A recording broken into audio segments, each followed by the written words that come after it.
Beh, Bagnoli è attenzionata, è una possibilità che stiamo valutando con una certa attenzione e anche una probabile programmazione. Si riapre dunque l'ipotesi dell'hub nell'ex base NATO di Bagnoli. Un altro piccolo centro d'accoglienza sarà necessario quando tra qualche mese la caserma Prandina a Padova verrà smantellata e sarà così necessaria una nuova struttura per far fronte all'accoglienza nei mesi invernali. Struttura che servirà come passaggio dei profughi prima della destinazione in altri luoghi d'accoglienza, ha detto Patrizia Impresa. Quella di Bagnoli resta comunque allo stato attuale solo un'ipotesi, ma non è l'unica. Le porte sono aperte ad altre proposte, ha detto il prefetto.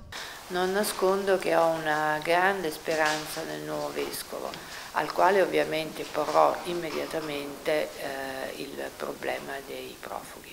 Intanto oggi altri 4 comuni padovani, Monseli, Cerubano, Torreglia, Stanghella, hanno sottoscritto un'intesa con la prefettura e le cooperative per poter impiegare i profughi ospitati nei loro territori in attività lavorative volontarie e gratuite. Io sono molto dispiaciuta perché il comune di Padova non aderisca a queste possibilità che costituiscono, ripeto, non solo un segnale di intelligenza, di impegno, ma soprattutto di consapevolezza, presa di coscienza di una realtà che esiste. Il prefetto non risparmia una stoccata al segretario della Lega Nord, Matteo Salvini, che per domenica pomeriggio ha in programma prima una visita a Cittadella e poi un blitz a Bagnoli, dove tenterà di occupare proprio l'ex caserma NATO indicata come possibile centro di accoglienza dei profughi. Una tematica che purtroppo è cavalcata ancora molto come